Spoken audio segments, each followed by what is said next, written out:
Paz de Cristo, meus irmãos, mais uma vez aqui no canal Reino de Deus, sempre procurando trazer algumas coisas para a edificação dos irmãos. E hoje nós vamos gravar o estudo número 6 do Apocalipse, tá? Então se você não viu os outros estudos que passaram, o estudo 5, né, que é importante para entender isso daqui, você deve ir lá procurar no canal o estudo número 5, tá? E para você que não é inscrito no canal, se inscreva no canal, deixe o seu like para outras pessoas possam estar aí assistindo os vídeos também, tá? Então hoje vai ser um tema aí bem importante dos vídeos, que é necessário que nós tenhamos bastante atenção, perfeito? Na aula passada nós tratamos sobre a menorá. Lembra que eu falei para vocês na aula passada que aquela menorá que aparecia lá no tempo do Êxodo, no tempo da lei, no tempo da primeira aliança, que ficava no tabernáculo, no tempo de Salomão ficava no templo, aquela menorá, nós vamos ver lá que Apocalipse, Cristo ele vai estar apontando ela como aquelas sete lâmpadas que tratam das sete igrejas, né? Quando você olha para o tabernáculo, se você tiver um molde aí, você vai perceber que de um lado ficava a menorá e de outro ficava aquela mesa dos pães da preposição. Então, de um lado apontava ali 12 pães da proposição, que apontava para 12 tribos, e do outro lado, ao lado da mesa, ficava a menorá, que aponta para 7 igrejas, tá? Então, são duas coisas falando do mesmo tema. Né? E quando o sumo sacerdote no dia da expiação ele passava para entrar no Santo dos Santos, então ele passava o primeiro véu, então ele tinha que passar pela menorá, né? Entre a menorá e entre a mesa. Então esse é o caminho que Cristo passa para chegar no Santo dos Santos, né? Ele passa pelo seu povo para depois entrar no Santo dos Santos, tá? Mas daí já seria um outro assunto quando nós fôssemos fazer um estudo mais abrangente aí da lei, tá? Então hoje, oficialmente, né, nós entramos no capítulo 2 de Apocalipse. Né? Nós ficamos aí 5 vídeos praticamente tratando do capítulo 1. E nós vamos ficar aí mais uma quantidade razoável de vídeos, porque eu pretendo falar pelo menos duas igrejas em cada, no máximo duas igrejas em cada vídeo. Né? Porque se for falar de todas as igrejas em um vídeo só, ou for falar de mais igrejas ou menos igrejas, nós vamos ter ou um vídeo muito extenso ou nós vamos ter um vídeo muito curto e não vamos poder aí fazer ter uma compreensão correta dessas igrejas, tá? Então para isso nós vamos utilizar o Evernote, não, botei a tela errada aqui. Então, irmãos, esse texto aqui do Evernote, então eu estava tendo um pouco de dificuldade de botar no driver lá, para os irmãos poderem acessar esses textos, tá? Então o que eu estou fazendo? Eu fiz o site. Há muito tempo eu tinha feito um site aí pro canal e o link tá ali embaixo, né, do canal do Reino de Deus. E na parte de textos vocês vão ver lá todas as aulas lá colocadas. Eu acho que eu não fiz da primeira e da segunda, mas tem da terceira até a sexta aula lá. Você vai poder pegar esses textos que eu fiz pro Evernote. Por quê? Porque você vai clicar no link, ele vai te direcionar direto para esse documento aqui, tá? Você vai poder copiar e colar ele, né? Eu não sei se dá para fazer download, mas você pode ler, pode copiar e colar e botar em algum documento. Fica mais prático assim que tá fazendo em PDF, né? Pra você ter que ir lá no driver. É só você clicar ali e já aparece na hora, tá? Então hoje nós vamos ver. Quando você vai abrir o Apocalipse capítulo 2, né? Você vai ver que a primeira coisa que vai dizer é assim. Apocalipse capítulo 2, verso 1. Diz assim. Ao anjo da igreja em Éfeso escreve. Estas coisas diz aquele que conserva na mão direita as 7 estrelas e que anda no meio dos 7 candeeiros de ouro. Então olha que interessante, né? Ao anjo da igreja em Éfeso escreve. Então percebe, aqui Cristo, nós vimos lá no vídeo 4, se eu não me engano, que a voz de Cristo era como voz de trombeta, perfeito? Então quando Jesus diz assim para João, João, escreve as coisas, né? Estas coisas para entregar ao anjo da igreja de Éfeso. Perceba que essas coisas que vão ser entregues para o anjo da igreja de Éfeso é o que? É a voz de Jesus, é a palavra de Jesus. E nós vamos ver que essa palavra de Jesus para as igrejas ela vai trazer elogios referente à igreja e ela vai trazer repreensão. Então, se a palavra de Cristo é como uma grande trombeta, perceba que é como se Cristo estivesse entregando uma trombeta para esse anjo, e esse anjo vai levar esta palavra para a igreja de Éfeso, para a igreja de Esmirna, e assim sucessivamente, tá? Então vamos voltar para aquele texto lá. E diz assim: ao anjo da igreja em Éfeso escreve, ou seja, a primeira igreja. Então, se a primeira igreja são as primeiras palavras de Jesus às igrejas, e se a palavra de Jesus é como trombeta, então é como se ele estivesse entregando a primeira trombeta aqui, tá?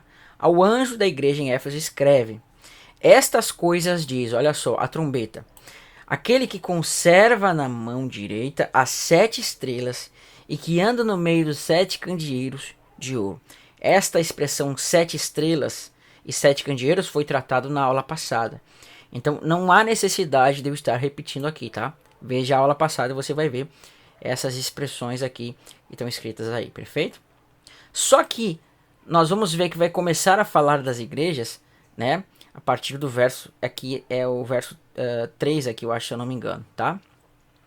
Então você percebe que Jesus ele está se apresentando como aquele que tem as 7 estrelas e aquele que tem o quê?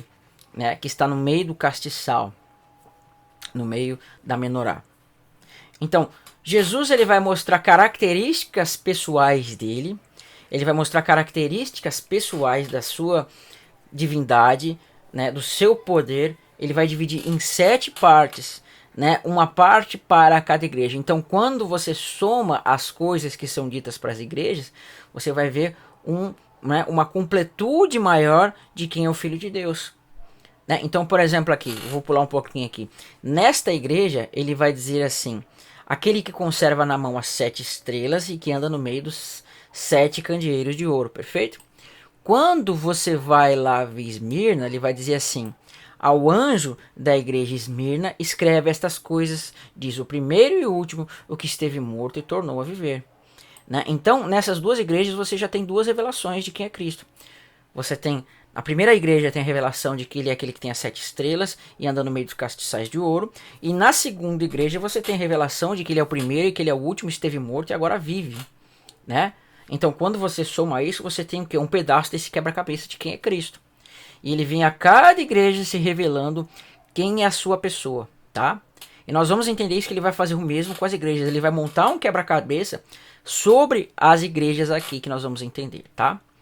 Então, cada igreja, irmão, exceto Esmirna e Filadélfia, né, vão ter repreensão e vão ter elogio, tá? Só que Filadélfia e Esmirna não vão ter repreensão. Então isso nós vamos entender aqui agora, tá? Vamos lá entender então. Vai dizer assim sobre Éfeso, que significa desejável, né? Éfeso significa o quê? Aquela que é desejável, uma coisa desejável. E diz assim: conheço as tuas obras e o teu labor. Presta atenção. Conheço as tuas obras e o teu labor. Como a tua perseverança é que não pode suportar homens maus. Essa expressão aqui, suportar, no hebraico não, no grego, pode ser lida como tolerar, tá? Então, Esmirna não, Éfeso aqui, ela não tolerava homens maus, perfeito? E ela pôs à prova os que a si mesmos se declaram apóstolos e não são. E os achastes mentirosos. Tens perseverança e suportastes provas por causa do meu nome e não te deixastes moecer. Então veja, aqui você tem um elogio. Deixa passar o carro, né? Eu deixei a janela aberta aqui, senão fica muito quente. Hoje não tá tão quente, não tem tanto barulho, então foi necessário deixar a janela aberta aqui, tá? No vídeo que eu vou postar hoje no canal, no outro canal que eu vou postar amanhã, vocês vão entender porque que eu tenho que fechar a janela aqui, tá? Ó, perceba, conheço as tuas obras e o teu labor. Então aqui Deus ele está elogiando, né? Elogiando as obras de Éfeso. Então há um elogio para as obras de Éfeso. E também fala do teu labor, ou seja, o teu trabalho e o teu labor, como a tua perseverança e que não pode suportar, ou seja, tolerar homens maus, e que puseste à prova os que a si mesmos se declaram apóstolos e não são, e os achastes mentirosos, e tens perseverança e suportastes provas por causa do meu nome, e não te deixastes esmorecer. Então veja, que neste primeiro momento essa igreja está sendo elogiada. Mas num segundo momento você vai ver que esse quadro vai inverter, porque vai dizer assim, né, nos últimos versos.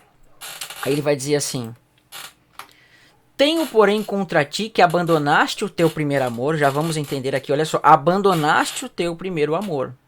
Então ela tinha um amor que era aprovado por Deus, que vai ser chamado aqui por primeiro amor, aquele amor, aquilo que vem primeiro, o amor que veio primeiro, tá? No sentido de que ela praticava isso antes, mas ela abandonou isso. Aí fala assim: lembra-te, pois, de onde caíste, arrepende-te e volta à prática das primeiras obras. E se não, venho de ti e moverei do seu lugar o seu candeeiro, caso não te arrependas. Tem contudo a teu favor, né, que odeias as obras dos nicolaítas, o qual eu também odeio. Isso aqui nós vamos tratar na próxima aula, tá? Porque vai falar de novo das obras dos nicolaítas, então nós vamos falar na obra, no vídeo 7, tá? Que nós vamos tratar dessa parte dos nicolaítas. Então, olha só que interessante o que está sendo dito aqui, irmãos. Para nós tentarmos entender o que significa este amor aqui, nós temos que olhar para alguns contextos que são interessantes, tá? Então Cristo está falando aqui que Filadélfia e Éfeso, né, desejável, ela abandonou o seu primeiro amor aqui. Então as pessoas, elas especulam muito o que é este amor. O que é este amor? Mas a gente tem que primeiro entender o contexto do que significa amor para com Deus, tá? Então vamos tentar entender aqui, lembrando que esse contexto vai falar também dos últimos dias, tá? E nós vamos ver aí daqui um pouco mais. Então olha o que vai ser apontado para nós como ter amor, né? Em Mateus 24, do verso 11 ao verso 23, diz assim: e levantar-se-ão muitos falsos profetas e enganarão a muitos, né? E por se multiplicar a iniquidade, o amor se esfriará de quase todos. Aquele, porém, que perseverar até o fim, será salvo. Então, olha que interessante aqui, né? Você vê que aqui, no início do texto, diz que Deus ele aprovou as obras deles, né? Mas aqui no final do texto fala que Deus diz que eles abandonaram o seu primeiro amor.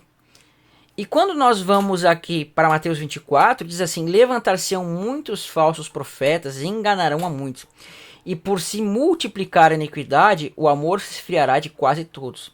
E aquele, porém, que perseverar até o fim, será salvo. Então, veja aqui o seguinte: que por eles ter abandonado o primeiro amor, isso significa que o quê? Que o amor está esfriando, né? E por que o amor está esfriando, irmãos? Porque veja aqui, Mateus 24 diz assim: por levantar-se muitos falsos profetas e enganarão a muitos. Então você vê que aqui no início do texto está dizendo assim, ó, que pusestes à prova os que a si mesmos se declaram apóstolos e não são, os achastes mentirosos e tens perseverança e suportastes provas por causa do meu nome.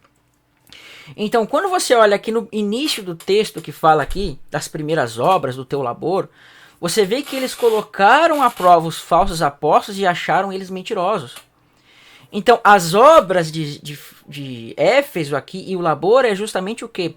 Né? Não suportar, não tolerar homens maus e esses falsos apóstolos que a si mesmos se declaram apóstolos e mentem.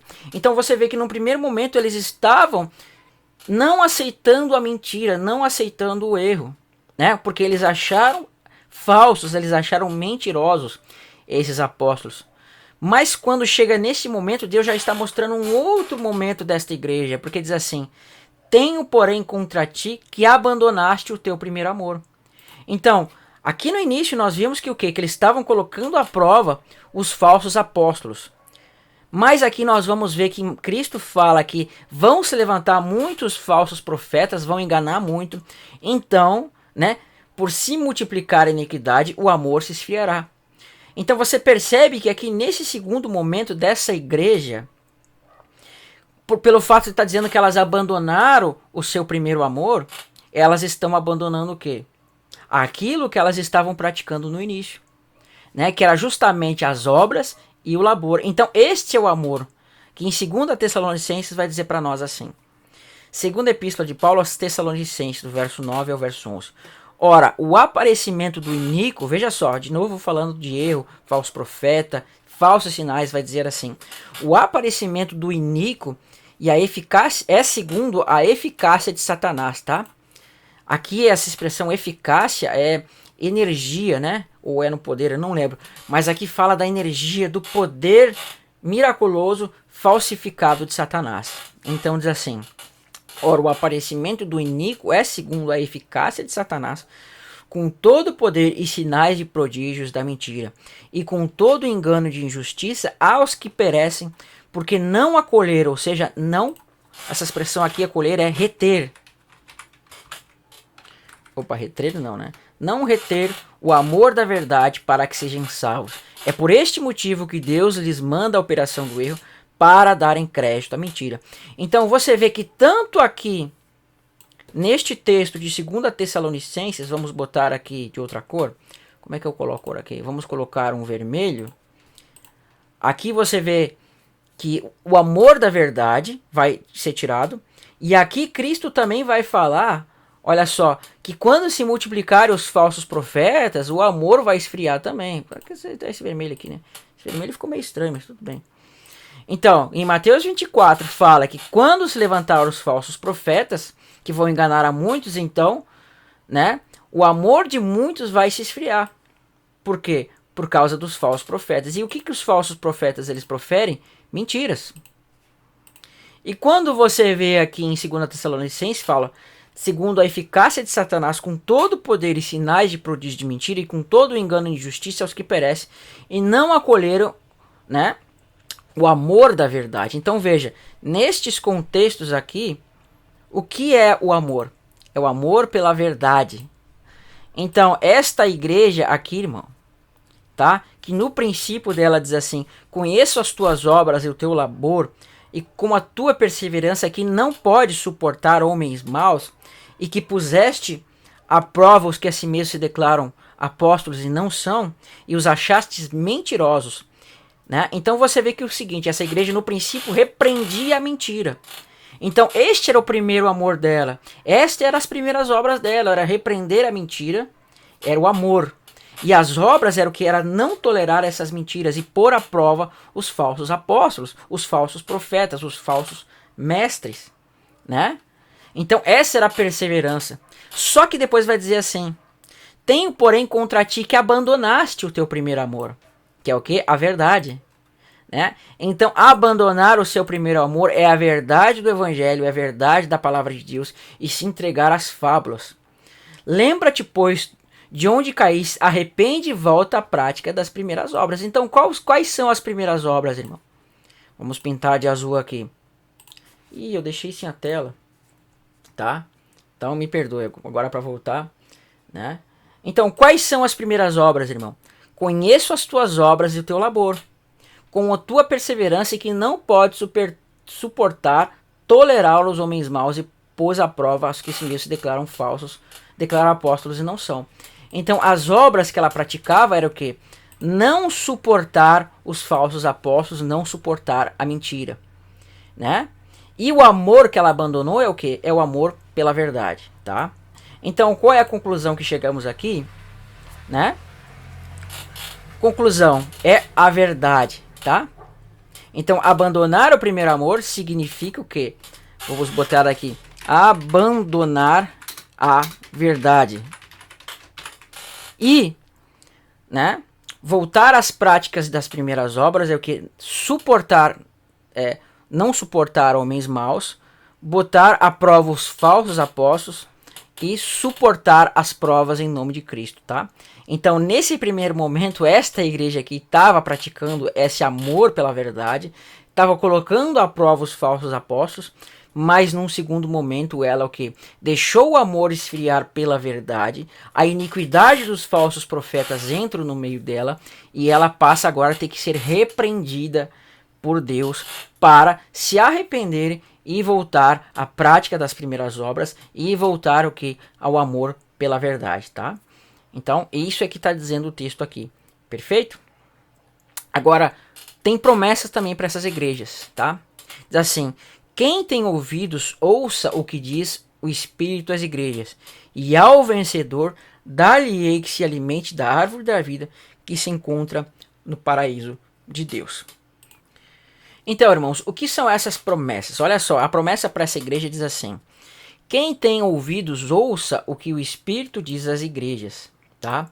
Ao vencedor, dar-lhe-ei que se alimente da árvore da vida que se encontra no paraíso de Deus. Olha só, você tem duas coisas aqui. Você tem a promessa de comer da árvore da vida e você tem a promessa de ir ao paraíso, tá? Então, você tem essas promessas aqui aos vencedores. Agora, você tem para a igreja de Esmirna, você tem o quê? Você tem uma promessa também aqui que diz assim: quem tem ouvidos, ouça o que o Espírito diz às igrejas. O vencedor de nenhum modo sofrerá o dano da segunda morte, tá? Então, lembra que no início do estudo eu mostrei que Jesus ele vai começar a mostrar nessas introdução às 7 igrejas, ele vai começar a mostrar um quebra-cabeça sobre si mesmo. No momento ele vai se mostrar que ele é aquele que tem as igrejas, que ele é aquele que tem as estrelas. E lá na outra igreja ele vai se mostrar que ele é o primeiro e o último. E ele é aquele que esteve morto e agora vive. Né? E você soma as coisas, você vai ter um quebra-cabeça. Você vai montar quem é o Cristo. Então, do mesmo modo, quando você pega a promessa das igrejas, você vai montar um quebra-cabeça de quem são os vencedores. Tá? Não é que Deus vai dar uma promessa para uma igreja, uma promessa para outra, uma promessa para outra. Não. É que essa promessa é uma promessa única para os vencedores, os eleitos, mas que vai ser dividida, né, em 7 quebra-cabeças, ou seja, 7 igrejas. Então, cada igreja vai ser um quebra-cabeça de todo esse contexto dos últimos dias, desse contexto dos vencedores, e que quando você une tudo, você vai ter uma igreja só, você vai ter um povo vencedor só, e você vai ter um Messias só, que vai estar dividido em 7 partes, que você vai unir pela compreensão desses textos, dessas palavras que vão ser ditas aqui, tá? Então, Éfeso, nós vamos ver que está mostrando isso, né? O amor pela verdade vai ser esfriado, e agora Deus vai repreender eles para que eles voltem à prática das primeiras obras, ou seja, voltarem para a verdade. Então, irmãos, quando nós aqui, eu, o irmão Pedro, o irmão Luiz, nós repreendemos certas doutrinas de falsos profetas, é porque, irmãos, quando você está numa doutrina que não pertence a Cristo, que não pertence a Deus, você está o quê? Participando de mentiras. E assim como esse povo estava deixando os falsos profetas entrarem no meio deles, Deus estava repreendendo, e se essas pessoas não fossem repreendidas e não aceitassem a repreensão, elas iam se perder, como está dizendo o texto. Assim também acontece nos dias de hoje, tá bom? Mas aí já é um outro assunto. Então, vamos para Esmirna, tá? Vamos para Esmirna. Essa igreja de Esmirna e Filadélfia, nós vamos ter um estudo mais completo delas quando nós formos tratar de Apocalipse 11, tá? Aí vai ser um estudo mais complexo, tem uma série de coisas. Apesar que se você pesquisar no meu canal, os estudos que eu fiz com o irmão Paulo, com o irmão Pedro, com o irmão Luiz lá, e alguns outros que eu gravei, você vai poder entender um pouco melhor aí, tá? Mas a gente vai fazer de uma forma detalhada aqui, nessas aulas aqui sobre o Apocalipse, tá? Então diz assim, vamos ler a igreja de Esmirna, vai dizer para nós assim: Esmirna no grego significa mirra, tá? Mirra é aquilo com qual as pessoas eram ungidas para a morte, né? No enterro elas eram ungidas. Então Cristo ele foi ungido com essas coisas. Quando ele foi ser lá recebido, né? Quando os magos chegaram até eles e entregaram mirra, incenso e ouro para Cristo. E essa mirra, incenso e ouro, ela fala de coisas interessantes. Fala da morte, fala da ressurreição, que é a glorificação, que tipifica no ouro. E nós vamos ver que o incenso fala do seu ministério de intercessão pelos homens. E a mirra significa a sua morte, tá? Então, só pelo nome, Deus estava mostrando que esses aqui haveriam de passar pela morte, tá? Então, vamos ler aqui. Características do Filho de Deus. Aqui vai ser importante nós olharmos esse aqui porque o outro nós já tínhamos visto na outra aula, mas esse aqui não. Então vai dizer assim, Apocalipse capítulo 2, do verso 8 ao verso 11. Ao anjo da igreja em Esmirna escreve, estas coisas diz o primeiro e o último, aquele que esteve morto e tornou a viver. Então olha só, se Éfeso era o primeiro anjo e que trazia as primeiras palavras de Jesus, significava a primeira trombeta, perfeito? Se a voz de Jesus é como trombeta. Então aqui em Esmirna, nós vamos ver que este anjo aqui, ele vai receber a segunda palavra de Jesus, as segundas palavras de Jesus para a segunda igreja. É como se ele estivesse recebendo uma segunda trombeta.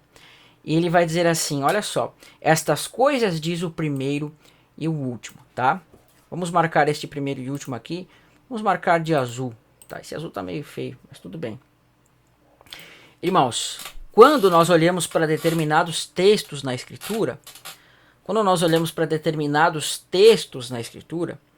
é necessário que você compreenda, é necessário que você faça ligações e você faça somas. Por quê? Quando um profeta, um apóstolo, o próprio Cristo, ele fala palavras, essas palavras elas vão estar muitas vezes nos ligando com outros contextos, tá? Então este termo primeiro e o último aqui, primeiro e o último, eles são importantíssimos. Por quê? Porque veja bem, olha só, quando Cristo fala assim, estas coisas diz o primeiro e o último. Quem é o primeiro e o último? Aquele que esteve morto e tornou a viver. Esta expressão primeiro e último ela não é nova, mas ela aparece nos profetas da seguinte forma. Isso está em Isaías 44, do verso 6 a verso 8, que vai dizer assim. Assim diz o Senhor, o Rei de Israel, o seu Redentor, ou seja, aquele que te redime, aquele que te salva, o Senhor dos Exércitos. Eu sou o primeiro e o último. Olha só que interessante.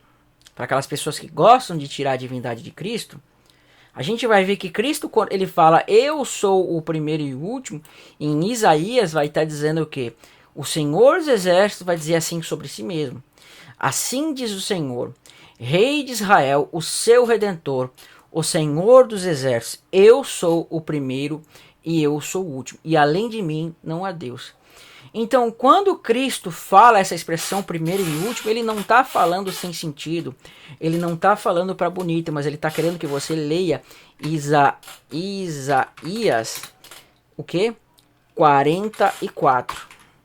Porque quando você pegar essa expressão primeiro e último, e você lê ela no contexto que ela estava apresentando nos profetas, aí você vai entender o contexto da igreja número 2, que é Esmirna, tá? Porque ele diz essa expressão primeiro e último, porque aquilo que ele estava mostrando no passado vai se repetir lá no futuro. E o que foi que aconteceu no passado, quando ele fala primeiro e último? Diz assim, eu sou o primeiro, eu sou o último. Então é um link com isso daqui, tá? Há um link com essas duas expressões. Vamos olhar aqui. Vamos pintar nesse azul. Então, quando você vê primeiro e último aqui, é para você ver primeiro e último aqui também. Tá? Eu sou o primeiro e eu sou o último. Além de mim não há Deus. Então, Cristo está se apresentando sim como Deus, primeiro e último. Quem há como eu, faço predições desde que estabeleci mais antigo povo, que declare e expõe perante mim? Quem é este? Que esse anuncie coisas futuras e as coisas que hão de vir. Não vos assombreis, nem temais. Acaso desde aquele tempo não vou-lo fiz ouvir? Não vou-lo nos anunciei? Vós sois o quê? Minhas testemunhas. Olha que interessante. Olha que interessante. Não há outro Deus além de mim? Não há outra rocha a quem eu conheça. Então, irmãos, quem é a rocha da salvação que Paulo vai falar em Coríntios? Né? Não é Cristo, que era aquela rocha que o seguia eles, era a rocha do povo, que eles bebiam da água espiritual, era Cristo. Então esse que está se chamando de o primeiro e o último, e não há Deus além de mim, né? É o que vai estar aparecendo aqui em Apocalipse, tá? Então quando você vê primeiro e último em Apocalipse, você vai em Isaías, olha para esta mensagem que nós vimos aqui e aplica ela para Esmirna. Então, o que Esmirna vai ser diante de Deus? Assim como ele estava se referindo lá naquele contexto, desta forma, quando se tratava de primeiro e último, você tem que aplicar este texto para Esmirna também. Por quê? Porque ele está nos ligando com este texto. E diz assim, olha que interessante, o que ele quer apresentar para Esmirna? Não vos assombreis, nem temais, acaso desde aquele tempo não vou-lo fiz ouvir? Não vos anunciei, vós sois as minhas testemunhas, tá? Então, quando você vai para Apocalipse, ele quer mostrar que o quê? Que este povo que vai estar aqui é justamente o povo que vai ser testemunha de Deus, tá? Por quê? Porque ele quer mostrar que o exemplo de Esmirna é um exemplo de testemunho, é testemunho de que existe apenas um Deus, tá? Então vamos lá. Diz assim. Agora você vai ver que aqui fala também. Agora, a segunda coisa que Cristo vai dizer assim, né? Aquele que esteve morto e tornou a viver. O que ele está querendo nos mostrar aqui é que ele é o cumprimento das festas e ele é o cumprimento da ressurreição. Nós vamos ver que Esmirna vai passar pela morte e vai ressuscitar, tá? E assim como aconteceu com ele, vai acontecer com Esmirna também. Então, estar morto, você vê que é o cumprimento do quê? Da Páscoa. Por quê? Porque vai dizer assim, primeira epístola de Paulo aos Coríntios, capítulo 5, versos 7 a 8. Lançai fora o velho fermento para que sejais nova massa, como sois de fato sem fermento. Pois também Cristo, nosso Cordeiro Pascal, foi imolado. Por isso celebremos a festa não com o velho fermento, nem com o fermento da maldade e da malícia, e sim com os ázimos da sinceridade e da verdade. Então olha que interessante, Paulo nos diz que Cristo é o nosso Cordeiro Pascal que foi imolado. Então Cristo ele foi imolado aonde? Na Páscoa. Então quando Cristo diz assim, estive morto, ou seja, cumprimento da Páscoa, perfeito? Mas quando ele fala tornou a viver, você vai ver que está se cumprindo a festa do quê? Das primícias nessa palavra. Porque vai dizer assim, 1 Coríntios capítulo 15, do verso 20 ao 22. Mas de fato Cristo ressuscitou dentre os mortos, estive morto, agora vivo. Sendo ele as primícias do que dorme, visto que por um homem, visto que a morte veio por um homem, também por um homem veio a ressurreição dos mortos.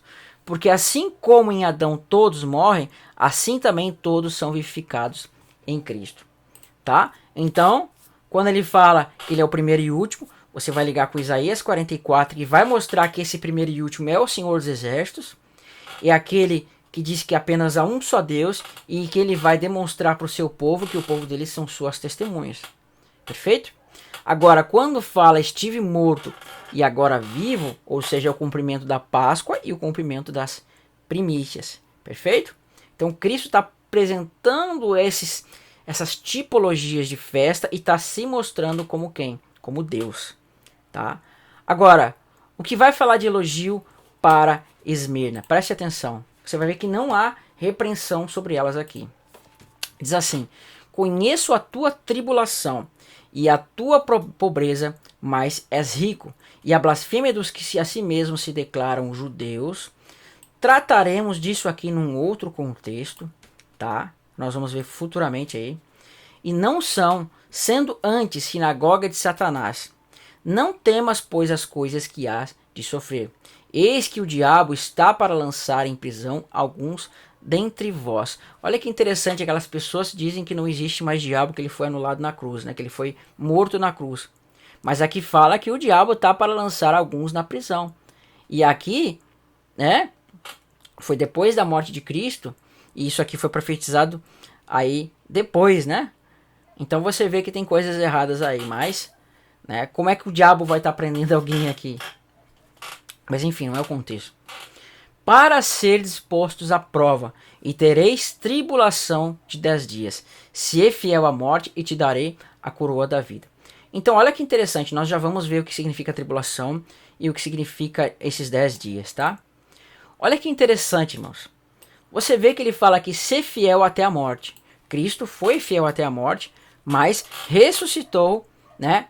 E recebeu, vamos dizer assim, a coroa da vida. Foi glorificado pela ressurreição, né? E aqui vai falar sobre Esmirna, ser fiel até a morte, ou seja, morra, seja fiel para morrer. E diz assim, e dar-te a coroa da vida. Ou seja, você vai ressuscitar para a glória da ressurreição. Então, Esmirna vai se cumprir aquilo. Ela esteve morta, mas tornou a viver, assim como se deu com Cristo. Então, Esmirna vai morrer, mas vai ressuscitar, como se deu com Cristo. Então, aquilo que se deu com ele vai se dar com essa igreja. Perfeito? E o interessante é que nesta igreja, irmãos, esta igreja está mostrando, mesmo ela não sendo repreendida, que ela vai passar pela tribulação e vai passar pela morte. Né? Então você vai ver que em Apocalipse 2, capítulo 10, esta igreja passa por tribulação. E Apocalipse 3, capítulo 10, Filadélfia não vai passar por tribulação. Mas as duas estão sem repreensão. Né? Mas enfim. Agora vamos tentar entender o que diz assim. Essa que se declaram judeus e não são, e sinagoga de Satanás, vai ficar para um vídeo mais para frente, tá? Que é uma coisa que teria que fazer um vídeo à parte aqui. Agora vamos ver essa tribulação e pobreza, tá? O que significa tribulação e pobreza? Diz assim, Lucas 6, verso 22. Bem-aventurados quando os homens vos odiarem, e quando vos expulsarem de sua companhia, e vos injuriarem, e rejeitarem o vosso nome, tá? Como indignos por causa do Filho do Homem. E ainda diz mais, né? Verso 20 a verso 21.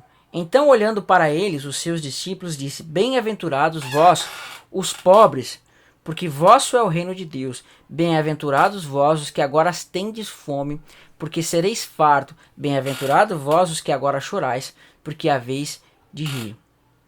Tá? Então, quando fala aqui da pobreza, da tribulação, é essa tribulação de estar sendo perseguido por causa do nome de Cristo, né? E aí vai se cumprir aquilo que vão ser perseguidos, vão ser injuriados, vão ser blasfemados por causa do nome de Cristo, né? E essas pessoas vai ser chamado bem-aventurados pobres, né?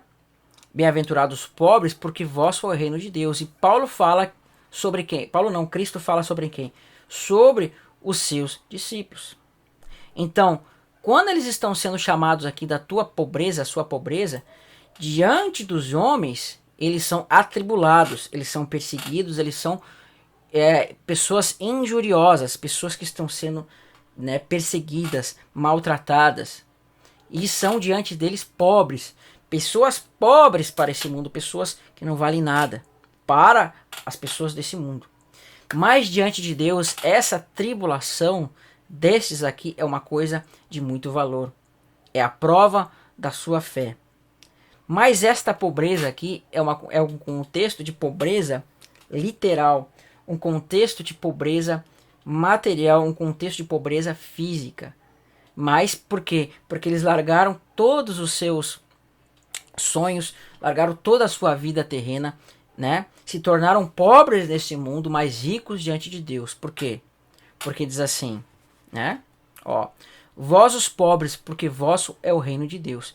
Eles são pobres para esse mundo, são perseguidos, homens dos quais o mundo não era digno, entregaram toda a sua vida para Deus e morreram como pobres neste mundo.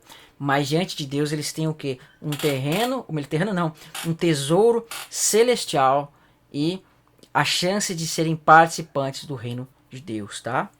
Pobres para esse mundo, mas ricos diante de Deus, com uma riqueza, um tesouro que não perece, que é o quê? É a vida eterna, tá? É isso que o texto está dizendo aqui. Então eles vão ser fiéis até a morte, vão tomar suas cruzes e vão morrer. E aí vão ser fiel até a morte, mas no final vão receber a coroa da vida, tá? Essa daqui é o texto que está apontando para eles. Agora, irmãos, quando fala daqui da tribulação de 10 dias, vai dizer assim: eis que o diabo está para lançar em prisão alguns dentre vós, para ser expostos à prova, e tereis tribulação de 10 dias. Perfeito? Então nós vimos aqui que quando fala de estar morto e tornar a viver, fala de Páscoa e primícias. Perfeito? Contudo, quando fala de tribulação de 10 dias, olha o que diz a lei, né? Festa das trombetas e dia da expiação. Diz assim, isso está em Levítico 23 a 27. Disse mais o Senhor a Moisés: fala aos filhos de Israel, dizendo: no mês sétimo, ao primeiro do mês, tereis descanso solene, um memorial com sônido de trombetas, tá? Santa convocação, nenhuma obra servil fareis, mais trareis oferta queimada ao Senhor. Disse mais o Senhor a Moisés, mas aos 10 dias deste mês sétimo, será o dia da expiação, tereis santa convocação e afligireis a vossa alma e trareis ofertas queimadas ao Senhor. Perfeito? Então, essa tribulação de 10 dias, irmão, ela fala do dia 1 até o dia 10. Perfeito? No dia 1º, fala-se do dia do toque das trombetas e depois você vai ter até o dia 10, quando vai chegar o dia da expiação, tá? Esta parte será necessária que nós chegamos em Apocalipse 11 para estudar ela. Mas ela está tratando do cumprimento das duas últimas moedas, das últimas duas celebrações, solenidades, que era dia das trombetas e dia da expiação. A preparação que havia do dia 1º até o dia 10 para se receber o quê? O dia da expiação, quando o sumo sacerdote saía do Santo dos Santos, tá? Esta parte aqui nós vamos ver futuramente, ok? E elogios sobre essa igreja, ou melhor, a promessa sobre essa igreja, nós já vimos o elogio, né? Que é justamente a pobreza, não aceitar a blasfêmia dos que se dizem judeus, passar pela tribulação. Você vê que isso é o elogio que está sobre ela. Mas nós vamos ver que vai ter promessas também. Diz assim: quem tem ouvidos, ouça que o Espírito diz às igrejas. Ao vencedor de nenhum modo sofrerá o dano da segunda morte. Tá? Então, uma promessa para essa igreja é: o vencedor de nenhum modo sofrerá o dano da segunda morte.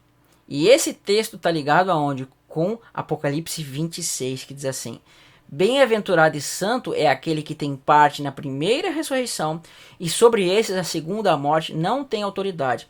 Pelo contrário, serão sacerdotes de Deus e Cristo, e reinarão com eles 1000 anos. Aonde se reina, irmãos? No reino. A gente vê que aqui é dito o quê? Olha lá que interessante. A tua pobreza. Cristo fala o quê? Bem-aventurado vós pobres, porque o vosso é o reino de Deus. E aqui fala, né, que esses que vão ser vencedores, pelo qual a segunda morte não tem autoridade, serão sacerdotes de Deus e de Cristo e reinarão. Ou seja, fala o reino de Deus. E quem lá que nós vimos em Mateus que tem autoridade do reino de Deus? Os pobres. Ó, pobres.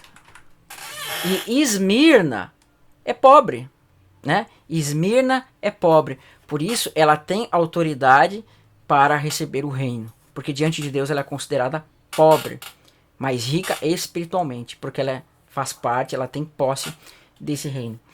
E a gente vê que diz assim, que estes aqui, os vencedores, não vão passar pela segunda morte. E aí vai se cumprir o que diz em Apocalipse 20. Né? Os que têm parte na primeira ressurreição, sobre esses a segunda morte, não têm autoridade. E o que diz sobre Esmirna? Né? Ser fiel até a morte, que te darei a coroa da vida. Ou seja, morreu e ressuscitou. Primeira ressurreição, para quê? Para agora tomar posse do reino. Amém? Que foi destinado aos pobres, né? Pobres espiritualmente, pobres no sentido de pobres para esse mundo, tá? Mais ricos espiritualmente, né? Irmãos, espero que tenha dado para entender aqui esse estudo. Essas foram as duas primeiras igrejas, Éfeso e Esmirna. Nós vamos tratar das próximas igrejas nos próximos vídeos aí, tá bom? Então fique na paz aí, se inscreva no canal e compartilhe esses vídeos. Que Deus abençoe os irmãos.